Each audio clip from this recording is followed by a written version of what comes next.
있으면 와르르 무너집니다. 따라서 십자가에 달렸다가 부활하신 예수 그리스도만 전파하고 믿고 살아가는 것이 길게 봐서는 참된 지혜로운 인생길입니다. 19절에서 같이 읽읍시다. 19절. 왜냐하면 이런 세상의 지혜는 하나님에게는 어리석은 것입니다. 왜냐하면 기록되어져 왔습니다. 지혜로운 자를 자기들의 꾀에 빠지게 하시는 분. 사람의 지혜는 하나님 앞에서 어리석은 것입니다. 앞쪽에서 17절까지의 말씀을 요약합니다. 세상의 지혜를 따라서 교회를 세워가면 나중에 상이 없을 것이라고 앞에서 말했습니다. 세상 지혜를 따르다가 하나님의 성전인 교회가 예수님의 복음에서 떠나게 되면 어떻게 됩니까? 그 떠나게 만드는 자들, 가르치는 자들은, 혹은 교회에 먼저 나온 자들은 자기 자신이 멸망합니다. 왜냐하면 이 세상의 지혜는 하나님 앞에서 어리석은 것입니다. 도대체 이 말씀을 어떻게 이해해야 되겠습니까? 그럼 세상 지혜, 학교에서 가르치는 국어, 수학, 언어, 의학, 과학 이런 것들은 다 어리석은 것입니까? 지구가 하루에 한 바퀴 자전한다는 것, 1년에 한 번 태양 주위를 돈다는 것, 이런 것들은 이 과학이 어리석은 것입니까? 틀린 지식입니까? 캘빈 목사님이 너무나 잘 표현하고 있는데 그분이 말하는 것만큼 잘 표현하지 못할 것 같아서 직접 인용합니다. 이렇게 말씀하십니다. 모든 자연적 지식은 하나님의 선물이다. 인문학, 자연과학 등 그것을 통해서 지혜가 획득되는 것들은 하나님의 선물이다. 거의 500년 전에 그런 말씀을 하셨습니다. 이 본문을 가지고 설교를 말씀을 하셨습니다. 그렇습니다. 모든 올바른 지식은 하나님의 선물입니다. 모든 올바른 지식은 하나님의 지식입니다. 하나님이 지구는 하루 한 번 자전하도록 만들었습니다. 하나님께서 그렇게 만들으셨다는 것을 바로 아는 그 지식은 참으로 선하고 좋은 것입니다. 인류는 수백 년 전에야 지구가 돈다는 지동설로 생각이 바뀌었습니다. 그때는 하늘이, 태양이 지구를 돈다고 생각했지만 그때야 생각이 바뀌었습니다. 경영학도, 정치학도, 철학, 역사, 의학, 컴퓨터 기술, 혹은 생명공학, 생물학, 다 좋은 지식입니다. 왜냐하면 이 세상, 그런데도 이 세상 지혜는 하나님 앞에서 어리석다고 이야기합니까? 역시 캘빈 목사님의 말씀을 들어봅시다. 이렇게 말씀하십니다. 그러나 그들은, 즉 자연적인 지식은 자신들의 한계 안에 머물러 있어야 합니다. 왜냐하면 그것들은 하나님 나라를 꿰뚫고 들어갈 수가 없습니다. 따라서 자연적 지식은 하녀나 혹은 여종의 위치에 있어야 합니다. 아니, 그런 지식들은 하나님의 말씀과 성령에 전적으로 종속되기까지는 공허하고 무가치한 것으로 간주되어야 합니다. 반면에 그런 세상의 지식들이 그리스도를 반대하면 위험한 전염병으로 간주되어야 합니다. 만약 지식 자체가 그 무언가를 그 자체 스스로가 성취하려 한다면 가장 나쁜 장애물로 생각되어야 합니다. 바울의 관점에서 세상의 지혜란 그 자체가 권위를 주장하고 하나님의 말씀에 따라가지 않는 그런 지식을 나쁜 지혜라고 말합니다. 이렇게 캘빈 목사님이 말씀하셨습니다. 참 지혜로운 말씀이죠. 그렇습니다. 모든 지식은 자기 한계 안에 머물러야 합니다. 경영학은 조직이나 기업을 경영하는 방법에 대해서만 말해야 됩니다. 컴퓨터 공학자는 컴퓨터나 소프트웨어를 잘 만드는 방법, 그 분야에서만 전문가 노릇을 해야 됩니다. 생물학자는 생물에 대해서, 동물과 식물에 대해서, 미생물에 대해서 전문가로서 말할 수 있습니다. 그러나 자기 전문 분야 한계를 넘어서 모든 것을 아는 듯이 말해서는 안 됩니다. 아무리 물질에 대한 지식이 많아도 철학적으로 생각이 깊어도 그 모든 지식은 하나님이 창조하신 세상에 대한 지식입니다. 하늘나라에 대한 지식은 아닙니다. 창조 세계에 대한 지식이 많다고 해가지고 하나님에 대해서 그 지식을 가지고 하나님에 대해서 적용해서 말한다면 자기 한계를 넘어서는 것입니다. 성경 말씀을 받아들이지 않는 과학자가 하나님과 인간의 영혼의 구원에 대해서 말하는 것은 추측입니다. 상상입니다. 공허하고 무가치합니다. 하나님과 인간의 구원에 관한 지식은 오직 하나님이 계시해 주신 말씀을 통해서만 알 수 있습니다. 성령님이 우리를 깨우쳐 주셔야 합니다. 지혜로운 자들, 지식이 많은 자들이 그리스도를 반대하면 캘빈 목사님이 말했듯이 위험한 전염병입니다. 그 지식으로 하나님과 그분의 구원에 대해서 무언가를 말하려고 한다면 전혀 도움이 되지 않습니다. 장애물이 됩니다. 하나님에 대해서 무엇을 안다고 세상 지식이 많다고 해서 하나님에 대해서 함부로 말하는 그런 지식을 바울은 반대하고 있습니다. 정말 우리 시대에는 지식과 지혜 그 자체도 혼란되어 있습니다. 두 가지 점에서 그렇습니다. 첫째로 자연과 인간과 사회에 대해서 뭘 배우기는 하는데 지식 그 자체를 배우지 않고 있습니다. 학교에서 좋은 성적 받고 시험에 통과하고 자격증 따고 돈을 버는 수단으로서만 지식을 얻고 있습니다. 과연 사실이 무엇인가? 인간이란 어떤 존재인가? 역사는 어떻게 흘러왔는가? 우주와 이 미세세계의 원소는 어떻게 구성되어 있는가? 그 자체에 대한 관심은 점점 줄어들고 있습니다. 사실 그 자체보다는 사실에 대한 사람 생각, 경제적인 돈 벌기와 시험 치는 수단으로 변해가고 있습니다. 그러나 우리 그리스도인들은 무슨 일을 하든지 진실하게 일해야 됩니다. 무엇을 배울 때도 지식 자체를 귀하게 여기고 배워야 됩니다. 사람들이 그냥 좋다 하는 것이 맞든지 틀리든지 무조건 사람들 칭찬받기 위해서만 점수 따기 위해서만 공부해서는 안 됩니다. 일반 지식에 관해서도. 에베소서 6장 6절은 그리스도인 노동자들에게 말합니다. 눈가리만 하여 사람을 기쁘게 하는 자처럼 하지 말고 그리스도의 종들처럼 마음으로 즉 목숨을 다하여 하나님의 뜻을 행하라고 합니다. 학생은 공부할 때 그리스도의 종으로서 마음으로 목숨을 다하여 이 마음으로 하는 것은 마음과 목숨과 뜻과 정성을 다하여 하나님을 사랑하라 그게 쓴 말입니다.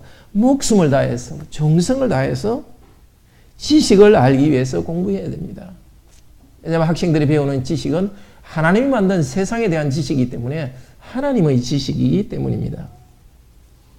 회사에서 일하는 사람은 하나님의 뜻을 행하듯이 최선을 다해서 일해야 됩니다. 이윤을 추구하는 기업에서 일하는 사람은 정당한 이윤을 내기 위해서 땀 흘려 일해야 되는 것이고 연구자로서 연구소에 있다면 정말 가치 있는 연구 성과를 내어야 합니다. 에베소서 6장 8절은 사람이 무엇을 하든지 주님께 그대로 받을 줄 알미라. 우리가 선한 행동을 하더라도 이 땅에 보상이 없을 수 있습니다. 공부할 때도 그냥 점수만 받기 위해서가 아니라 지식 그 자체를 위해서 할 때는 우선은 성적이 떨어질 수도 있습니다. 이 땅에서 혹시 못 받는다 하더라도 그렇게 정직하게 공부한 사람들은 하나님께서 보상해 주십니다. 모든 일에 대해서도 마찬가지입니다. 그리스도인들은 청소부 일을 하든지 공장 노동자든지 주님께 받을 보상을 생각하면서 최선을 다해야 됩니다. 우리 시대의 지식의 두 번째 문제는 돈 버는 것이 중요하게 되니까 물질을 연구하는 자연과학만이 지나치게 중요하게 되어버렸습니다. 자연과학만을 중요하게 생각하니까 이런 생각이 생겨났습니다. 과학적으로 검증될 수 있는 것만이 진리라 할 수 있다. 그런 생각을 가지게 되었습니다. 과학적으로 증명되지 않는 건 사실이든 중요하지 않다. 그건 과학적으로 증명할 수 없는데 그건 뭐 사실이면 어떻고 사실이 아니면 어떤가. 과학이 방법이 점점 중요하게 되니까 과학 방법으로 잘 모르는 것은 아무거나 무시하고 과학이 너무 오만하게 되고 있습니다. 그러니까 사람에 대한 지식도 뭐라고 부릅니까? 인문과학. 사회에 대한 지식도 사회과학. 전부 다 과학이라 이름을 붙입니다. 시에 대해서는 뭐라고 부릅니까? 시나 아름다움에 대한 것들은 점점 관심이 없어져요. 뭔가 돈 벌고 이것만 되고 있으니까 우리 시대는 아름다움에 대한 느낌이나 아름다운 이야기를 하거나 시적으로 표현하는 것에 대해서는 100년 전에 비해서는 완전히 우리 모두는 장애인입니다. 태양이 아름답게 참 이글거리며 떠오르고 있다.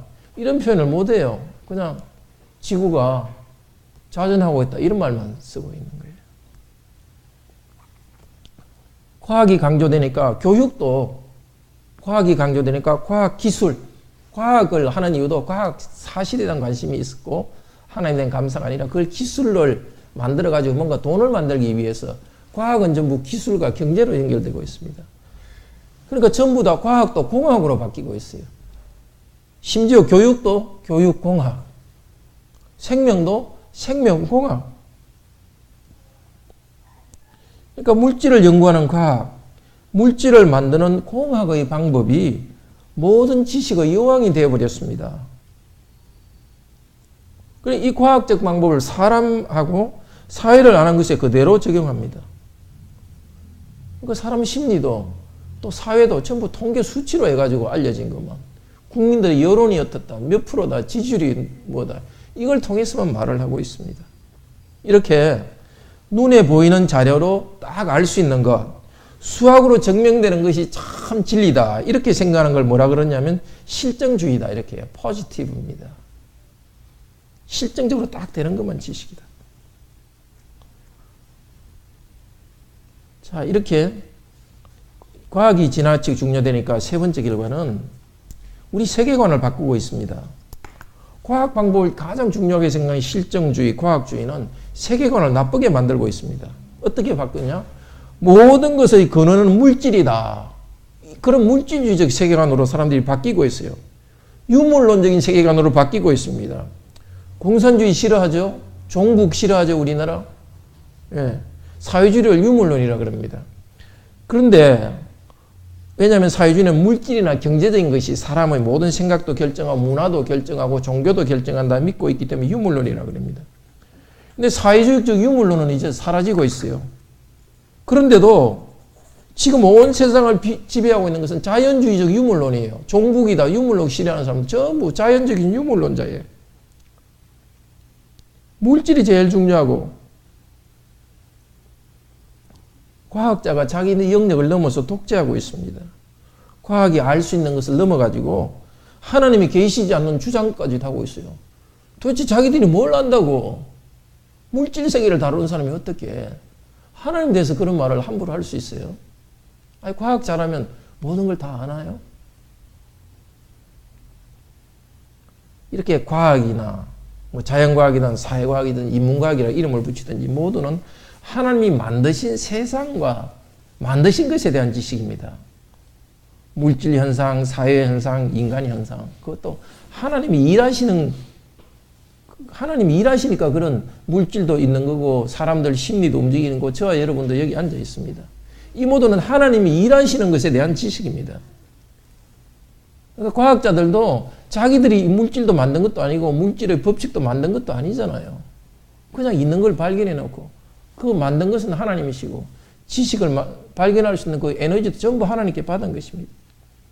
그런데 하나님이 일하시는 또 다른 부분은 바로 영적인 세계입니다. 하나님이 계신다는 것, 또 하나님은 삼위일체 하나님이라는 것, 하나님이 인류 구원을 계획하셨다는 것, 예수님을 통해서 우리 죄를 용서하셨고 죄인인 우리를 의롭게 하셨고 우리를 거룩하게 하셨고 새 생명과 풍성한 은혜를 주신다는 것, 평화를 주신다는 것, 이거는 영적 세계에 속한 것입니다. 아무리 현미경을 가지고 보더라도 그건 보이지 않습니다. 하나님이 비밀 가운데 계획하시고 행하시고 있는 영적 세계는 자연적인 능력으로 과학적인 방법으로 알 수 없습니다. 하나님이 하시는 구원의 일은 이성의 눈으로 볼 수 없습니다. 믿음으로만 받을 수 있습니다. 하이델베르크 이 신문이 잘 말하고 있습니다. 참된 믿음으로 그리스도께 연합된 사람들만이 구원을 받습니다. 그에게 연합되어 그의 언덕을 받아들이는 사람만이 구원을 받습니다. 믿고 받아들일 때 하나님을 아는 것이고 구원의 은혜를 누립니다. 이어서 하이델베르크 유리문답 21문은 참된 믿음이란 무엇입니까? 참된 믿음은 하나님께서 그의 말씀에서 우리에게 계시하신 모든 것이 진리라고 여기는 확실한 지식이며 동시에 성령께서 복음으로서 내 마음에 일으키신 굳은 신뢰입니다. 그렇습니다. 하나님이 먼저 계시하시고 계시한 것을 우리는 배우고 믿는 것, 이것이 참 지혜요 영적 세계에 대한 참 지식입니다. 성령께서 내 마음에 굳은 신뢰를 일으켜 주셔야 믿음이 생깁니다. 믿음이 견고해집니다. 하나님이 위에서 주신 이 믿음과 관계없이 하나님에 대해서 함부로 말하는 모든 생각은 참으로 어리석습니다. 하나님이 보실 때는 참으로 건방진 일입니다. 이거 조금 안다고 아무개나 아는 처럼 말을 하고 있는. 하나님이 계시해 주신 지혜와 관계없이 어떤 믿음을 믿는 것도 어리석습니다.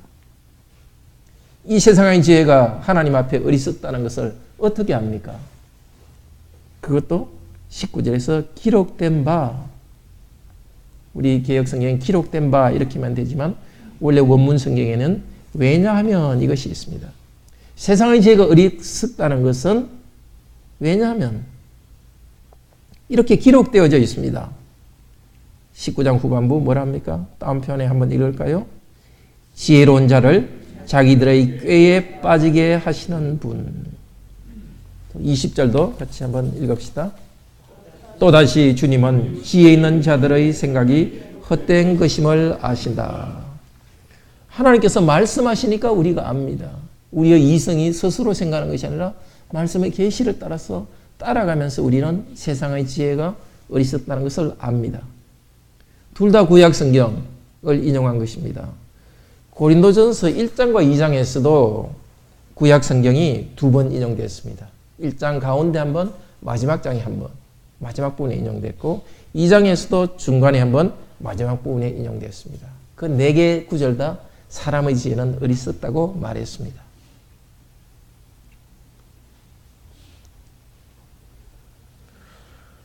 거기에서 사람의 지혜는 아무것도 아닌 것으로 대하시는 하나님의 지혜를 선언했습니다.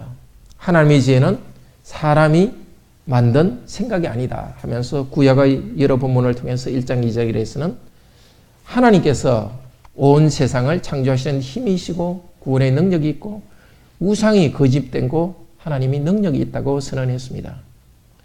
오늘 3장에서 욥기와 시편의 두 부분을 인용합니다.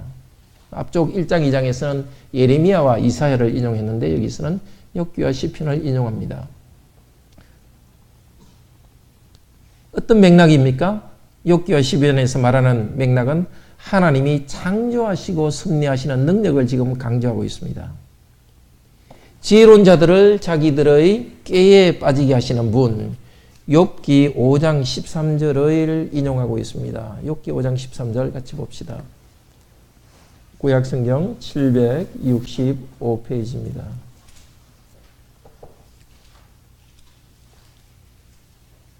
욥기 5장 13절입니다. 같이 읽겠습니다. 765페이지 욥기 5장 13절. 강교한 자로 자기 괴계에 빠지게 하시며 사특한 자의 괴계를 패하게 하심으로. 참 사도 바울 또 성령님께서 욥기에 있는 이 부분을 콕 꼬집어내서 그대로 딱 우리가 잘 읽어도 그냥 지나치는 구절을 이렇게 하고 있습니다. 이런 부분은 신약에서 인용한 중요한 구절이니까 잘 기억해야 되겠죠? 표시를 해줘도 좋겠습니다. 지혜로운 자는 자기가 지혜롭다고 이렇게 막 교만하게 덜쭉덜쭉 하지만은 결국 자기 기에 하나님께서 그들을 심판하고 있습니다. 이 맥락이 어떻게 되느냐? 5장 9절에서 보면은 5장 9절과 10절 같이 읽어봅시다. 하나님은 크고 청량할 수 없는 일을 행하시며 기이한 일을 셀 수 없이 행하시나니 비를 땅에 내리시고 물을 밭에 보내시며. 예. 사람이 청량할 수 없는 일을 하신 그 비가 내리고 하는 것도 사람이 만들 수 있습니까? 섭리 가운데 창조하셨고 온 우주를 다스리는 분이십니다. 그렇게 큰 능력이 있는 온 우주를 다스리는 하나님께서는 사람이 자기의 조그만 지혜를 가지고 꾀를 내고서 하나님에 대해서 함부로 말하는 자들은 자기 지혜에 빠뜨리십니다. 그리고 다음 절 시편 94편 11절 주님은 지혜 있는 자들의 생각이 헛된 것임을 아신다. 시편 94편 11절 봅시다. 구약성경 871페이지입니다.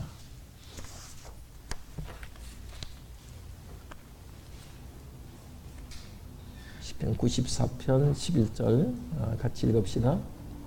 여호와께서 사람의 생각이 허무함을 아시느니라. 자, 이것도 맥락이 어떻게 되느냐면 9절 우리 같이 읽어봅시다. 귀를 지으신 자가 듣지 아니하시랴. 눈을 만드신 자가 보지 아니하시랴. 역시 귀와 눈을 지으신 창조하신 하나님을 말합니다. 하나님께서는 이 세상을 창조하시고 이 세상의 일에 계속 관여하시고 일하십니다. 그런데 이 세상의 일에 관여하시고 일하시는 하나님, 그 하나님께서는 사람에 대해서 어떻게 보십니까? 4절 한번 읽어봅시다. 저희가 짓거리며 오만히 말을 하며 죄악을 행하는 자가 다 자긍하나이다. 죄악을 행하는 자가 다 자긍하나이다. 그리고 그리고 11절에 헛것이다 하는 것도 4절에서 자긍하는 자들을 정죄하고 또 11절에서 헛것이다 말하는데 이 헛것이라는 것은 헛되다 하는 그 전도서에 말하는 것입니다. 그러니까 욥기 시편 두 부분에서 이 지혜 있는 자는 지혜가 있다고 말하지만 하나님께서는 그들을 창조하신 하나님께서는 그들을 죄인이라고 말하고 있습니다. 세상적 지혜가 있는 사람들, 그 사람들은 죄악을 행하는 자들이라고 하나님이 규정하십니다. 아무리 지혜가 있고 과학적 지식도 많고 사회가 어떻게 돌아가는지 정치가 어떻게 돌아가는지 잘 아는 사람도 죄인입니다. 그 본성의 악을 벗어나지 못하는 죄인들입니다. 그 때문에 그들에게 심판이 있습니다.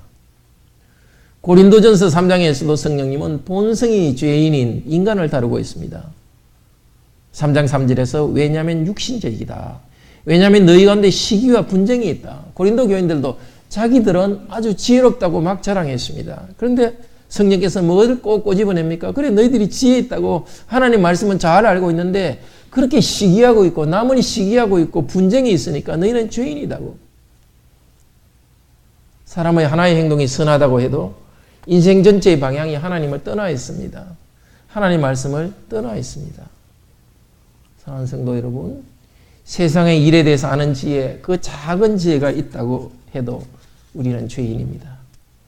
하나님의 마음의 뜻을 스스로 힘으로 알 수 없습니다.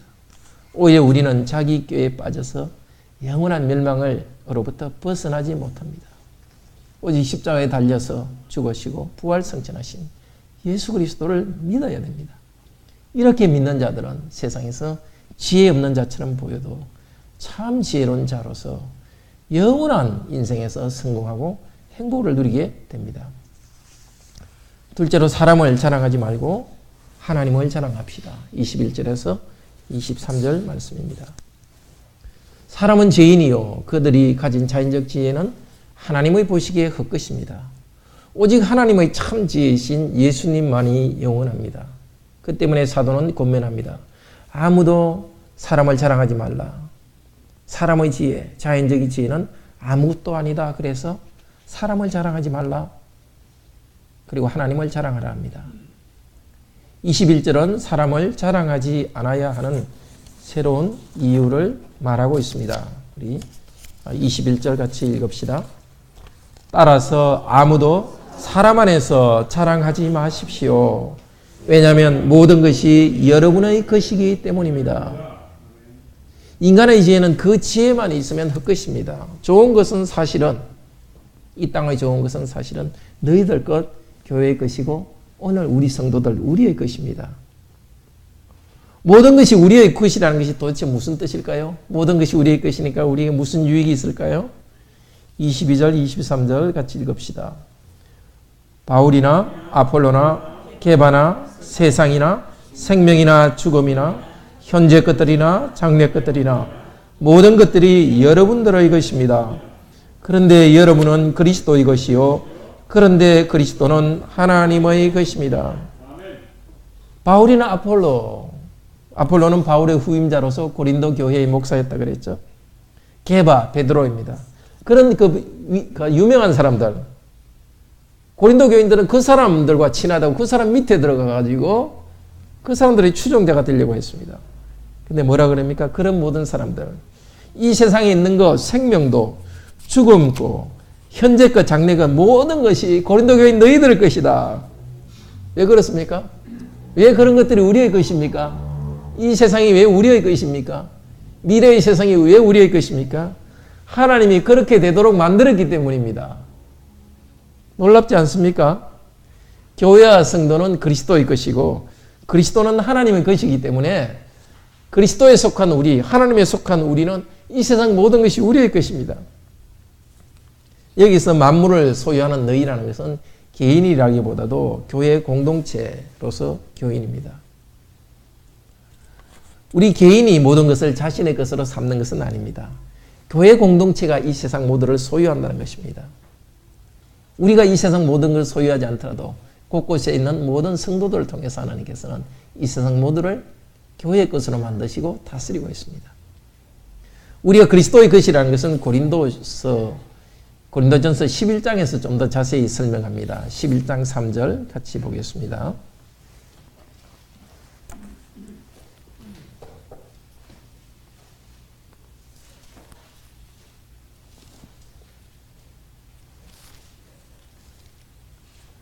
우리가 그리스도의 것이라는 것이 무슨 뜻일까요? 11장 3절 같이 읽읍시다.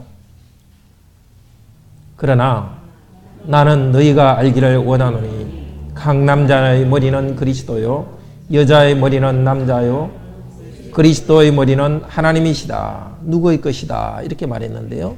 누구의 것이라는 것은 무엇입니까? 남자는 그리스도의 것이요 하나님의 것이라 했는데 7절에서 다시 설명합니다. 7절 읽읍시다. 남자는 하나님의 형상과 영광이니 그 머리에 마땅히 쓰지 않거니와 여자는 남자의 영광이니라. 뒷부분은 그냥 잊으시고 앞부분 하나님의 것이라는 것이 뭐라고요? 하나님의 형상과 영광이라는 것입니다. 교회가 하나님의 것이라 할 때, 성도가 하나님의 것이라 할 때 우리는 하나님의 형상과 영광이라는 것입니다. 무슨 뜻입니까? 이 형상이라는 것은 원래 우상이라는 말과 똑같은 단어예요. 우상이라는 것은 보이지 않는 것을 보이게 나타내는 것입니다. 그래서 막 이렇게 금으로 뭘 만들어 놓고 이걸 하나님이다 이렇게 하는데 그 금의 어떤 모습을 통해서 송아지 모습을 통해서 하나님을 나타내려고 합니다. 근데 무엇이 하나님을 나타낸다고요? 여기 앉아있는 저와 여러분들. 우리들 통해서 하나님의 어떤 부분을 나타내고 우리를 통해서 하나님의 영광을 나타내십니다. 아담이 타락해서 이 좋은 것을 다 잃어버렸습니다. 하나님의 형상을 잃어버렸습니다. 하나님의 영광과 의로움과 거룩 다 잃어버렸습니다. 그런데 그들 중에서 사람들 중에서 우리를 택하셔서 이제 교회를 통해서 여기 있는 여러분 성도들 통해서 하나님의 성품과 좋은 것 위대하심을 우리를 통해서 나타납니다. 하나님이 어떤 존재인가 하는 것을 우상을 만들고 불상한테 가는 게 아니라 성도들 한 명 한 명을 자세히 보면 우리들 가운데 하나님의 형상이 나타나고 영광이 나타내도록 하셨습니다. 고린도전서 3장 16절에서는 너희가 하나님의 성전인 것과 하나님의 성령이 너희 안에서 거하시는 것을 알지 못하느냐 그렇게 말하는 것입니다.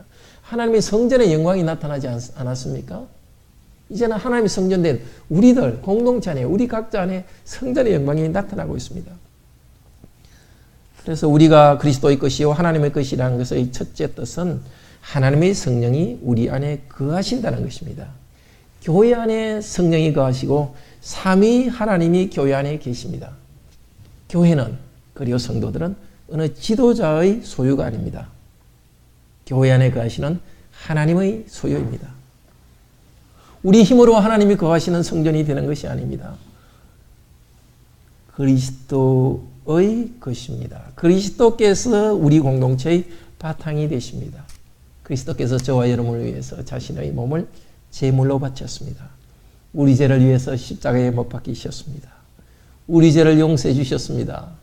거룩한 피로서 계속 우리 죄를 용서하고 계시고 계속 거룩하게 만들어 가시기 때문에, 성전으로서 거룩하게 만들어 가시기 때문에 우리는 하나님의 형상이 되어가고 하나님의 영광이 나타납니다.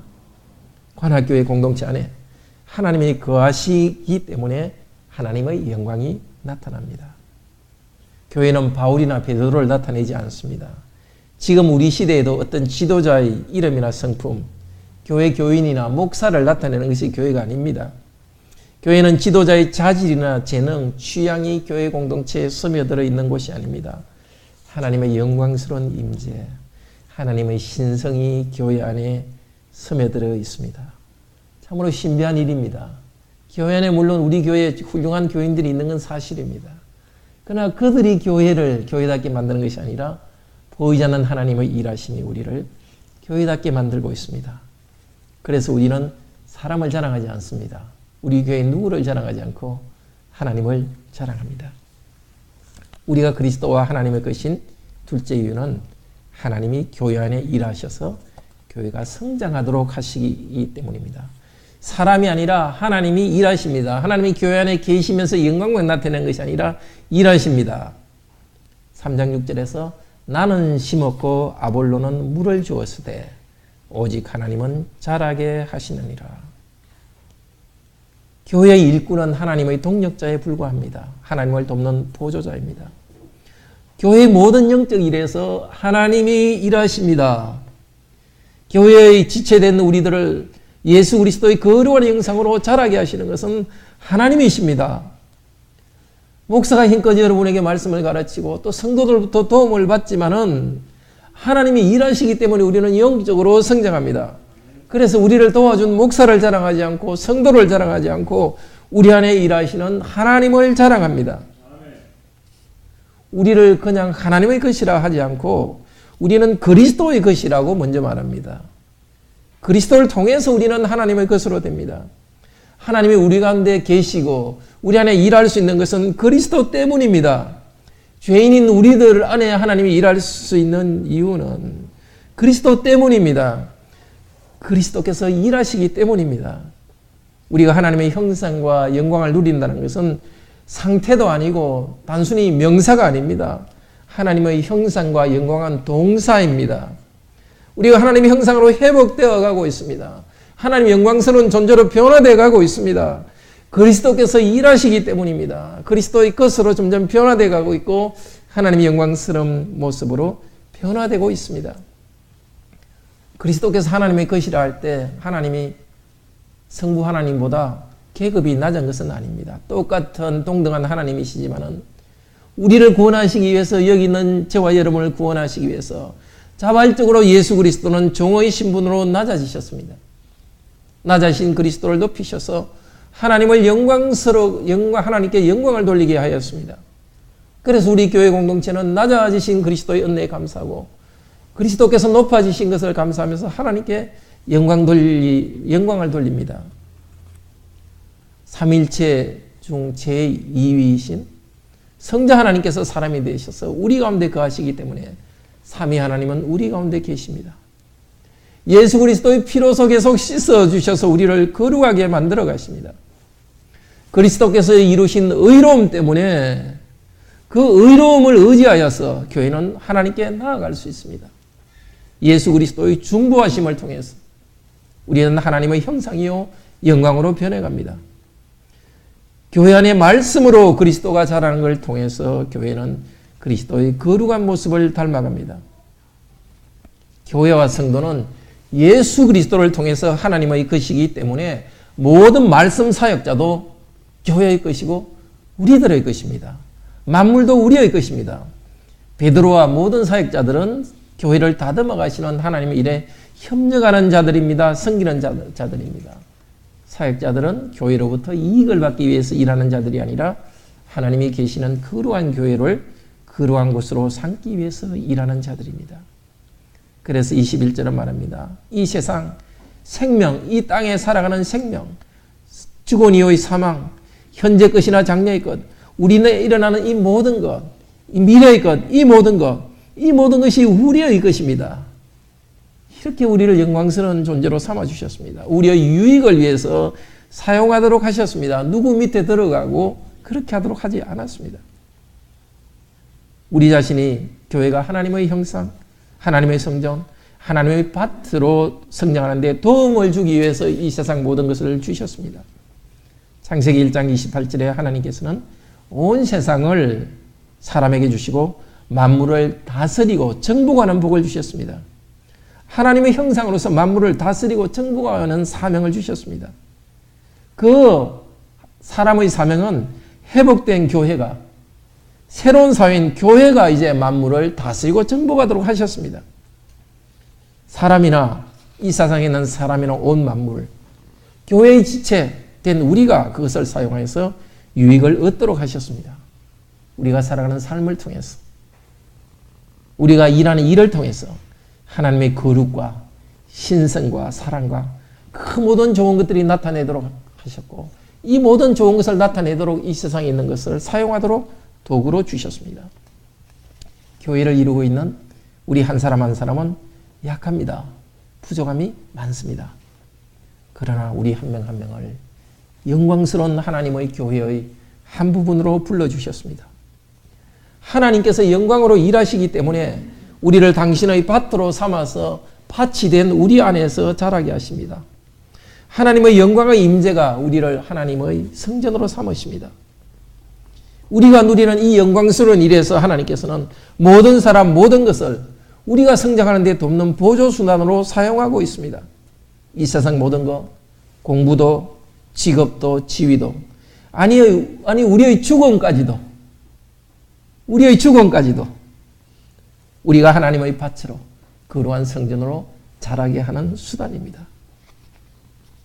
그래서 우리는 사나 죽으나 현재일이나 장래일에서 어떤 위대한 사람에게도 우리는 굽실거리거나 그 사람을 경배하지 않습니다. 어떤 정치 지도자나 종교 지도자 앞에서 우리는 비굴하게 굽신거리지 않습니다. 아무리 훌륭한 사람도 오히려 그 사람들을 자유롭게 사용합니다. 다스리고 정복하는 우리 사명을 위해서 우리는 사명을 다하기 위해서 사용합니다. 우리의 왕이신 삼위 하나님의 좋은 성품, 하나님이 부지런히 일하시지 않습니까? 그 원형이 되신, 우리의 원형이 되신 그 하나님을 나타내기 위해서 사용합니다. 나의 모든 삶은 하나님이 과연 어떤 분인지 나타내고 하나님의 위대함을 나타내는 순간순간입니다. 이렇게 교회는 영광스러운 기관입니다. 성도 여러분들은 하나님의 영광을 나타내는 고귀한 사람들입니다. 그래서 사도는 에베소서 3장 21절에서 이렇게 말합니다. 우리 가운데서 일하시는 능력대로 우리의 온갖 구하는 것이나 생각하는 것에 더 넘치도록 능히 하실 성부 하나님께 교회 안에서와 예수 안에서 영광이 대대무궁하기를 원하노라. 그리스도 안에서 영광이 무궁하기라. 감사 찬양하면서 교회 안에서 영광이 무궁하기를 원한다고. 얼마나 과분한 찬양입니까? 하나님이 영광스럽게 되기를 원합니다. 그리스도 안에서 영광스럽게 되기를 원합니다. 하나님이 그리스도 안에서 영광스럽게 되는 것은 바로 저와 여러분 교회 안에서 그리스도께서 하나님께서 영광스럽게 되어갑니다. 사랑하는 성도 여러분, 이것이 우리의 참 위로입니다. 살아서나 죽어서나 나는 나의 것이 아닙니다. 신실하신 우리 주님의 것입니다. 우리는 하나님의 형상으로서, 예수님의 형상으로서 이 땅의 모든 것을 하나님의 영광을 위해서 사용하는 사람들입니다. 이 땅의 모든 지혜들도 하나님의 계시의 말씀에 비추어서 잘 사용하기를 바랍니다. 세상이 힘들다고 도망가지 말고, 지식세계가 힘들다고 도망가지 말고, 거기는 악한 것들도 독은 없애고 하나님이 원하시는 좋은 것들로 사용하도록 합시다. 이 세상 사는 지혜로서 하나님의 구원의 일을 판단하고 평가하지 맙시다. 그리고 사람들이 말하는 것 때문에 우리 자신의 존엄성이 흔들려서는 안 됩니다. 사람들이 칭찬하면 나는 대단한 것보다 생각하고, 누군가 나를 무관심하거나 나쁘게 말하면 나는 진짜 가치 없는 사람인가 보다. 우리는 그런 사람들이 아닙니다. 우리 자신을 그렇게 싸구려 취급하지 마십시오. 우리 자신을 그렇게 천하게 취급하지 마십시오. 우리는 약하고 부족하고 심지어 죄인이지만 우리 머리 대신 예수 그리스도와 우리와 영적으로 연결되어 있습니다. 그리스도를 자랑합시다. 하나님을 자랑합시다. 그렇기 때문에 우리 자신의 자신됨을 새롭게 만들어 주심을 자랑하도록 합시다. 삼위 하나님께 영광을 돌립시다. 삼위 하나님께 영광을 돌리는 자들은 삼위 하나님의 영광으로 새롭게 된 나 자신을 참으로 존엄하게 생각하고 나 자신을 축하합니다. 바로 시편 8편에서 여호와 하나님이여, 하나님 이름이 이 땅에 어떻게 온 땅에 어떻게 영광스럽고 존귀한지요 하면서 사람을 어떻게 하나님 다음으로 이렇게 만들어서 영광스러운 존재로 만들었는지요. 하나님의 구원을 찬양하는 사람은 자기의 영광스러움을 찬양한 대로 흘러갑니다. 이 영광을 누리기 위해서 이 땅의 모든 것과 교회의 지도자들도 잘 사용하기를 바랍니다. 우리의 지혜이신 예수 그리스도, 십자가에 죽었다고 부활하신 예수 그리스도를 믿고 나가는 성도들은 이렇게 하나님의 영광됨을 찬양하고 우리 자신의 영광됨을 찬양합니다. 그래서 아무리 죄의 유혹이 오더라도 우리 자신은 그렇게 천하게 죄악에 넘어갈 수가 없습니다. 우리가 어떤 존재입니다. 아무리 우리가 고난되고 우리가 아무리 경제적으로 힘들고 아무리 우리가 지식이 약하고 부족하더라도 그렇게 우리를 천하게 우리는 취급하지 않습니다. 하나님이 영광스럽고 우리가 영광스러운 줄 알기 때문에 우리는 죄에 굴복하지 않습니다. 힘들다고 그렇게 힘들게 살아가지만 우리는 사람들에게 굽시거리거나 비굴하게 살아가지 않습니다. 그리스도 때문에 우리는 항상 고상하게, 어떤 면에서는 도도하게 살아갑니다. 그리스도의 존엄 때문에 이렇게 품있게 살아가는 사람들이 이 땅을 바로 세울 것이고 절망 가운데 있는 사람들에게 참 희망을 줄 것입니다. 우리 다 같이 하나님을 찬양합시다.